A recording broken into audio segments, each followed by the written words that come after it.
सभी का एसएससी कार्यक्रम में स्वागत करती हूँ। आज मैं और मेरे सहपाठी आप सभी को शिक्षा की आत्मकथा के बारे में एक छोटा सा अभिनय प्रस्तुत करने जा रहे हैं। मैं आरोही हूँ। मैं भावना हूँ। मैं अर्पिता हूँ। मैं सृष्टि हूँ। मैं दिया हूँ। मैं गुंजन हूँ। तो चलिए शुरू करते हैं।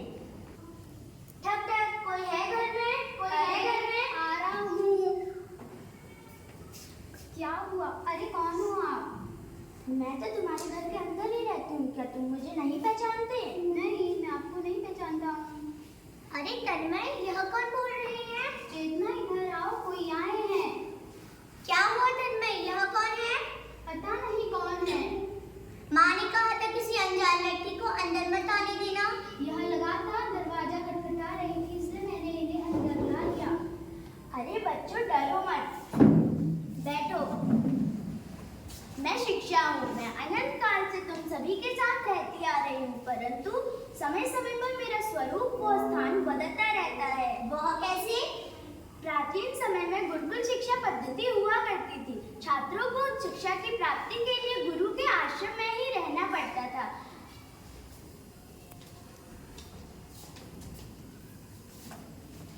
मैं गुरुकुल शिक्षा पद्धति का ही एक हिस्सा हूँ। छात्रों को शिक्षा की प्राप्ति के लिए गुरु के आश्रम में रहना पड़ता था। वहाँ पर मौखिक रूप से शिक्षा दी जाती थी। उन्हें बाहरी जीवन की जिम्मेदारियां उठाने के योग्य बनाया जाता था। जैसा कि आप सभी ने देखा, छात्रों को शिक्षा की प्राप्ति के लिए गुरु के आश्रम में रहना पड़ता था। वहाँ पर मौखिक रूप से शिक्षा दी जाती थी। तो ऐसे ही फिर समय भी बदला और साथ ही साथ शिक्षा का ढंग भी बदल गया। फिर समय बदला और साथ ही साथ शिक्षा का ढंग भी बदला। शिक्षा मौखिक और लिखित दोनों ही रूप से होने लगी। अध्यापन कार्य लगभग पारंपरिक रूप से होने लगा।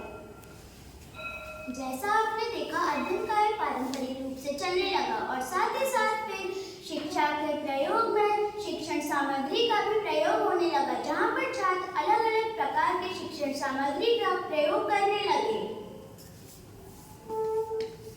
मैं शिक्षा का बदलता ढंग हूँ, परंतु अब पढ़ाई का ढंग बदलने लगा है। जैसे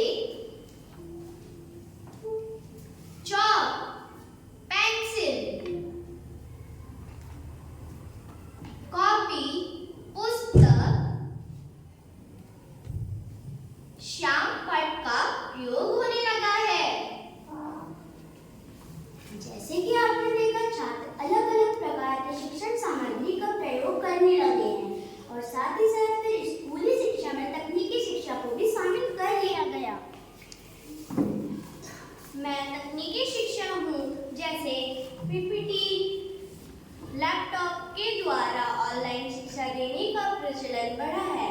अब कंप्यूटर प्रोग्रामिंग को स्कूली शिक्षा में शामिल कर लिया गया है। कोरोना महामारी के दौरान में जब सब लोग घर के अंदर कैद हो गए, तब विद्यार्थी स्कूल गए बिना ही अपनी पढ़ाई पूरी कर रहे हैं। यह तकनीकी का ही कमाल है। तकनीकी शिक्षा सामान्य शिक्षा के अधिक भावी होती है।